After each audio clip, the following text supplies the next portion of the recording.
Hello dear student, अभी हम कर रहे हैं 7th क्लास के लिए NCERT math chapter number 7। Chapter का नाम है कॉन्ग्रुएंस ऑफ ट्रायंगल्स और इसका क्वेश्चन नंबर 4 है। अभी हम कर रहे हैं जिसकी फिगर यहाँ पर दी गई। ये ट्राइदीज है पेज नंबर 143 का, जो कि ये क्वेश्चन है ये 144 पेज के। तो ये वाला ट्राइदीज अभी हम कर रहे हैं, तो ध्यान से क्वेश्चन को समझिएगा। ये थोड़ा सा ध्यान से ज्यादा करने की जरूरत है। बच्चे इसमें पजल हो जाते हैं या फिर समझ में नहीं आता। कारण इसका यही है कि नॉलेज का पूरी तरीके से ना हो। आप ध्यान से समझेंगे तो मैं 100% ये बात कह सकता हूँ कि आपको ये बिल्कुल ही आसान लगेगा, और जब आप इसकी प्रैक्टिस करेंगे ये और भी ज़्यादा आसान आपके लिए हो जाएगा। न केवल ये, बल्कि ऐसा कोई भी सम आपके सामने आया तो आप इसको खेल ही खेल में कर देंगे। तो ध्यान से समझिएगा क्वेश्चन को। तो चलिए अब क्वेश्चन को पढ़ते हैं, समझते हैं कि क्या दिया हुआ है और हमें क्या करना है। इन फिगर 7.25 फिगर के अंदर AB and CD bisect each other eight O। AB ये वाली साइड और CD ये वाली साइड एक दूसरे को बाइसेक्ट करती है। आपको बाइसेक्ट का मतलब समझ में आना चाहिए, बराबर बराबर भागों में बांटना। मतलब AB और CD एक दूसरे को बराबर बराबर भागों में बांटती है, जिसकी वजह से AB दो टुकड़ों में बट गई, AO एंड BO। इसी तरीके से जो CD है वो भी दो बराबर भागों में बट गई, क्योंकि AB भी इसको क्या है, दो बराबर भागों में बांटती है। जैसे CD AB को दो बराबर भागों में बांट, तो वे दो बराबर भाग CD के कौन से है, CO एंड DO। इसका मतलब ये हुआ कि O न केवल AB का मिड पॉइंट है, मध्य बिंदु है, बल्कि ये CD का भी मिड पॉइंट है, मध्य बिंदु है। Is that clear? ओके। तो ये स्टेटमेंट समझ में आ जाने के बाद मतलब ये दोनों के दोनों क्या है, AB और CD एक दूसरे को बाइसेक्ट करती है O पॉइंट के ऊपर। Next, state the 3 pairs of equal parts in two triangle AOC and BOD। आपको अब क्या करना है, इन दोनों ट्रायंगलों के अंदर 3 जो बराबर बराबर पेयर है दोनों ट्रायंगलों के अंदर। ट्रायंगल दो कौन कौन से है, AOC जो कि ये वाला और ट्रायंगल BOD जो कि ये वाला। आगे देख लीजिए ध्यान से, AOC कौन सा है, ये, और BOD ये। इन दो ट्रायंगलों के बराबर बराबर पार्ट्स जो है वो आपको लिखने हैं, जो इक्वल पार्ट्स है वो आपको लिखने हैं। उसके बाद सेकंड क्वेश्चन है आपके लिए। जब आप उसको सिंबलिक फॉर्म में लिख देंगे तो आपको बताना है कि इन दोनों के अंदर से कौन सी स्टेटमेंट ट्रू है। क्या AOC DOB के बराबर है, मतलब कॉन्ग्रुएंट है। इसका मतलब हुआ कि A का कोरस्पोंडिंग पॉइंट हुआ D और O का कोरस्पोंडिंग पॉइंट हुआ O और C का कोरस्पोंडिंग पॉइंट हुआ B। क्या ऐसा है? या फिर दूसरी स्टेटमेंट ट्रू है, मतलब A का कोरस्पोंडिंग पॉइंट होगा B और O का कोरस्पोंडिंग पॉइंट होगा O, और जो तीसरा बच गया वो है C का कोरस्पोंडिंग पॉइंट है D। क्या ऐसा है? अब इन दोनों स्टेटमेंट में से कौन सी स्टेटमेंट ट्रू है, आपको ये तो ये पता लगेगा जब आप इसको सिंबलिक फॉर्म में लिखें। तो चलिए फिर अब सॉल्यूशन की तरफ बढ़ते हैं, और जो ये कंफ्यूजन है, जो ये बातें हैं, जो यहाँ पर आया हुआ है कि कौन से वाली स्टेटमेंट ट्रू है, इसको भी क्लियर कर ही लेंगे। पहले पार्ट करते हैं फर्स्ट, सॉल्यूशन।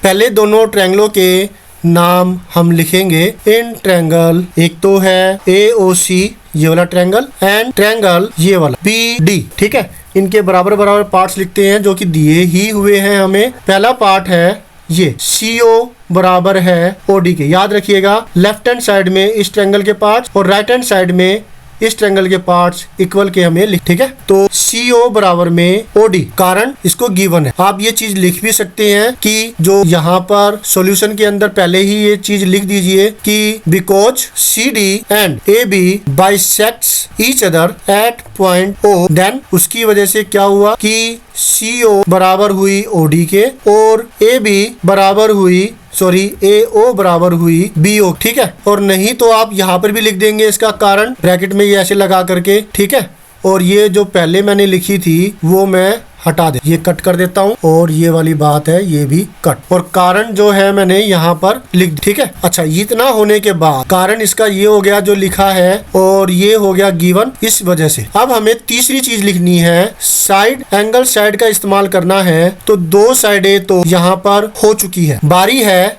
एंगल की। हमारे पास एंगल नहीं है तो क्या करें, तो यहाँ काम आएगा हमारी जो नॉलेज है वो काम आएगी। मतलब आप देख पा रहे हैं जो यहाँ पर ट्रायंगल्स है उनमें ये वाला एंगल और ये वाला एंगल दोनों बराबर है। क्यों बराबर है? ये वर्टिकल अपोजिट एंगल। आप इसका कारण अगर समझना चाहे तो देखिए, अगर कोई भी दो लाइन सेगमेंट या दो लाइन या रे आपस में किसी एक पॉइंट पर काट रही हो तो उस केस के अंदर होता ये है कि जो ये एंगल बन रहा है और जो ये एंगल बन रहा है इसे कहते हैं वर्टिकल अपोजिट एंगल। ये दोनों एंगल्स बराबर हो, कारण VOA। इसी तरीके से आप देखेंगे कि जो ये वाला एंगल है इस वाले एंगल के बराबर होगा, ये भी क्यों? Vertical opposite angle, right. ये दोनों एंगल्स भी बराबर होंगे। तो इसी वजह से क्या होंगे, ये दोनों के दोनों एंगल्स जो दे रखे हैं मैंने निशान लगाए हैं, ये दोनों एंगल्स बराबर होंगे। ठीक है, तो ये नॉलेज आपको होनी चाहिए। होप सो आपको अच्छे से समझ में आ गई होगी ये बात। चलिए अब फिर आगे इसका हम कारण लिख देते। ये दो तो हो गई, ओके। कारण भी हमने इसका लिख ही दिया जो कि ये है। ठीक है, तीसरी बात कि एंगल जो ये पॉइंट है ये बीच में, बाकी दोनों के दोनों पॉइंट अगल बगल, मतलब COA या फिर AOC कैसे भी लिखिए।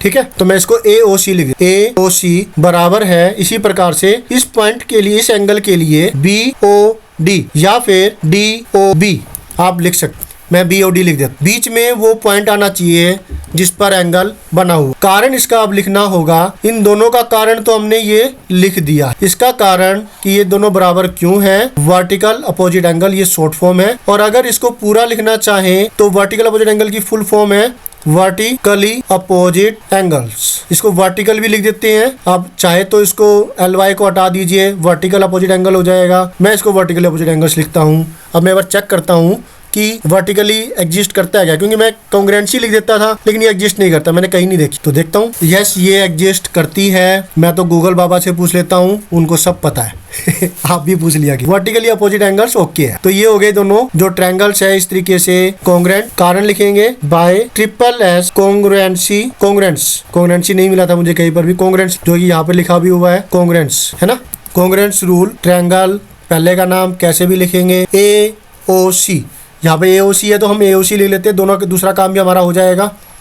अब देखते हैं ये DOB आएगा या फिर BOD आए। तो इसके लिए हमें क्या करना होगा, कॉमन जो पॉइंट है वो लेंगे पहले। दोनों में O आ रहा है और इसमें भी दोनों में O आ रहा है, तो O का कोरिस्पोंडिंग पॉइंट हुआ O है सेकंड पोजीशन पर। तो सेकंड पोजीशन पर हम यहाँ पर O लिखेंगे, लिख दिया मैंने O। ठीक है, नेक्स्ट है यहाँ बचा C और यहाँ बचा D, मतलब C का कोरिस्पोंडिंग पॉइंट हुआ D। ठीक है, C जो है थर्ड पोजीशन पर, तो यहाँ पर थर्ड पोजीशन पर हम लिखेंगे C का कोरिस्पोंडिंग पॉइंट जो कि हमने निकाला D। नेक्स्ट है A, यहाँ पर बचा A, यहाँ पर बचा B, तो A का कोरिस्पोंडिंग पॉइंट हुआ B। तो A फर्स्ट पोजीशन पर है तो फर्स्ट पोजीशन पर यहाँ पर हम लिखेंगे BOD।